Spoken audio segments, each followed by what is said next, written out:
Hello दोस्तों, आप सभी का आपके अपने चैनल जीके विथ हेमंत पर हार्दिक अभिनंदन। अगर आप जिस चैनल पर नए हैं तो चैनल को सब्सक्राइब जरूर कर लीजिएगा। इसी प्रकार उपयोगी वीडियो आपको इस चैनल पर मिलते रहेंगे।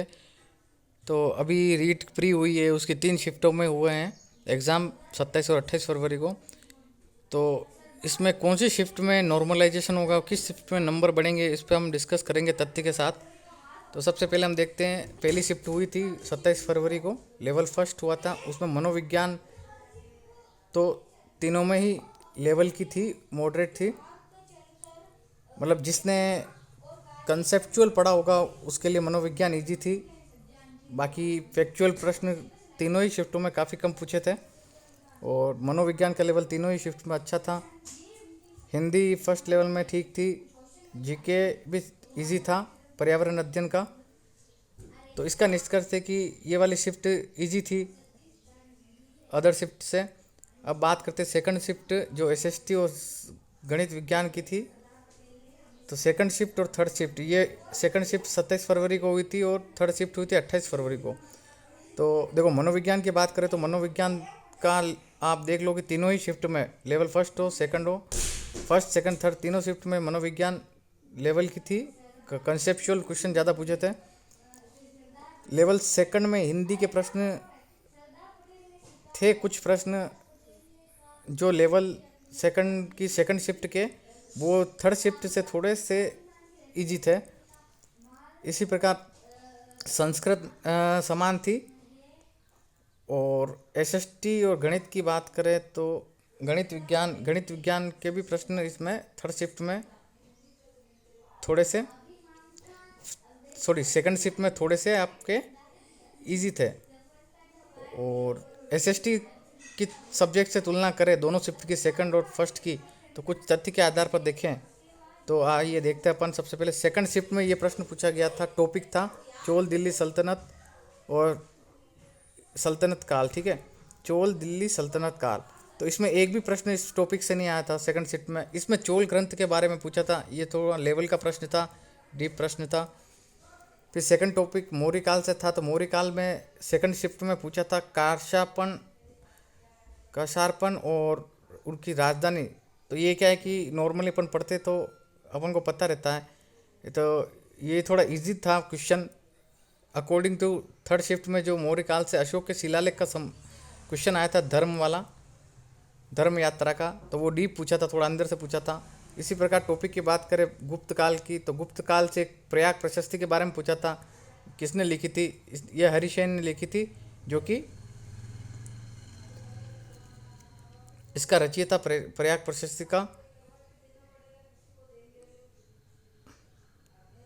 और ये हर एग्जाम में आता, वो इजी प्रश्न था। ठीक है, और इसी गुप्त काल के टॉपिक से बात करें तो इसमें थर्ड शिफ्ट में थोड़ा कठिन प्रश्न आया था, डीप पूछा था कि चंद्रगुप्त द्वितीय की बहन जो थी प्रभावती गुप्त, उसका विवाह किससे हुआ था? तो यह रुद्रसेन द्वितीय से हुआ था, जो कि वाकाटक नरेश था। तो ये थोड़ा काफ़ी डीपली प्रश्न पूछ लिया था अंदर। और इसमें देखिए आप, इसमें सेकंड शिफ्ट में एक टॉपिक था राजस्थान जी के संबंधित, सागरमल गोपा का संबंध पूछा था, जो कि जैसलमेर से था। ये मोस्टली एग्जाम में आया हुआ प्रश्न है कि सागरमल गोपा कहाँ से संबंधित थे, तो जैसलमेर से। इसमें थर्ड शिफ्ट में देखें तो इसमें शासकों की तालिका पूछी थी, तो मिलान करना था, उनका क्रम पूछा था, तो ऐसा कुछ प्रश्न था। तो इसमें थोड़ा ये हार्ड क्वेश्चन था सेकंड शिफ्ट के अकॉर्डिंग। और अदर टॉपिक की बात करें तो राष्ट्रीय आंदोलन से, तो होम रूल आंदोलन के बारे में सेकंड शिफ्ट में प्रश्न आया था। जो सेकंड शिफ्ट में होम रूल आंदोलन के बारे में प्रश्न आया था, ये मोस्टली पढ़ा है जिन लोगों ने, उसको इजीली आ गया होगा। ये बाल गंगाधर तिलक थे, तो इसका होम रूल आंदोलन बाल गंगाधर तिलक। इसमें डेट वेट याद करने का कोई झंझट नहीं थी, मगर इसमें थोड़ा कठिन क्वेश्चन आया था थर्ड शिफ्ट में कि गांधी इरविन समझौता कब हुआ था? तो ये 5 मार्च 1931 को हुआ था। तो ये जो इसकी डेट है उसको याद करना था। ये तथ्य बहुत कम जनों को याद होती है, डेट सब बहुत कम लोगों को याद होता है। बल्कि डायरेक्ट जैसे होम रूल आंदोलन किसने चलाया था, ये तो सभी बता देंगे, बाल गंगाधर तिलक। तो इस विश्लेषण के आधार पर हम कह सकते हैं कि सबसे कठिन शिफ्ट थी तो वो थर्ड शिफ्ट थी। और नॉर्मलाइजेशन होगा तो थर्ड शिफ्ट में नंबर बढ़ेंगे। अब वो कितने बढ़ेंगे वो बोर्ड जाने, आयोग जाने। मगर अगर सही मायने में बात करें कि कौन सी शिफ्ट टफ थी, तो सबसे टफ थर्ड शिफ्ट थी, उसके बाद सेकंड शिफ्ट, और सबसे उसके बाद फर्स्ट शिफ्ट थी। तो नॉर्मलाइजेशन में ज़्यादा नंबर बढ़ने के चांस थर्ड शिफ्ट में होंगे। इस प्रकार ये विश्लेषण है। और थर्ड शिफ्ट में मानो थोड़े उसमें हिंदी के भी प्रश्न थोड़े थे, हार्ड आए थे।